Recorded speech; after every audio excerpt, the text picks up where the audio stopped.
আমার বৌদিকে হেভি লাগে, পছন্দ হয়েছে? হেভি লাগে। হ্যালো এভরিওয়ান, আমি makeup and mehendi artist Arpita Chatterjee. আজকে চলে আসলাম 19 নভেম্বরে একটি রিসেপশন ব্রাইডের স্টোরি তোমাদের সাথে শেয়ার করতে। দেখে নিন ব্রাইডের কি বলে। আচ্ছা, আজকে তোমার রিসেপশন, তো তোমার সাথে আমার কোনো রকম কোনো কনভারসেশন আগে হয়নি। কি রকম লুক চাইছো আগে তোমার থেকে শুনি একটু। হালকার মধ্যেই রাখো, তারপর তো তুমি বুঝে দেবে। আচ্ছা, আর হেয়ার স্টাইল, শাড়ি ড্র্যাপিং বুঝে তুমি করো। আচ্ছা ঠিক আছে, ওপেন হেয়ার স্টাইল আমাকে যতদূর সম্ভব বলেছিলে। আর লিপস্টিক, আই মেকআপ সব সিম্পলের মধ্যে রাখবো তো? ঠিক আছে, আফটার লুক নিয়ে আসছি।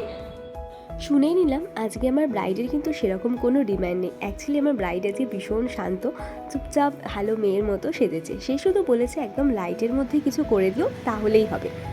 আজকে আমার ব্রাইডকে আমিও ফার্স্ট টাইম দেখেছি, সেও আমাকে ফার্স্ট টাইম দেখেছে। আগে তার সাথে কোনো রকম কোনো কথাবার্তা হয়নি। তার ননদ আমাকে বুকিং করেছে।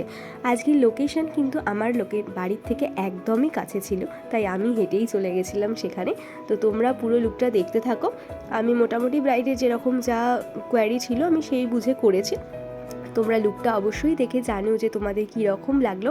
আর হয়তো গলার ভয়েস শুনে বুঝতেই পারছো যে শরীরটা ঠিক ভালো নেই, যার জন্যই ভিডিও আস্তে আস্তে একটু লেটে পোস্ট করলাম।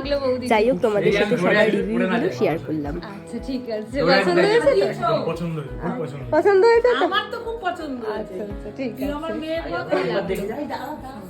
পছন্দ হয়েছে।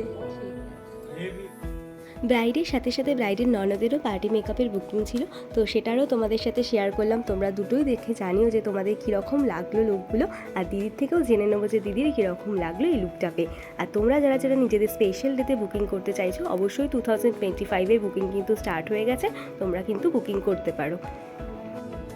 যে খুব ভালো লাগছে, যেরকম চেয়েছি পুরো সেরকম। তোমার বৌদি দুজনেটা ঠিক আছে তো? একদম পারফেক্ট। ঠিক আছে।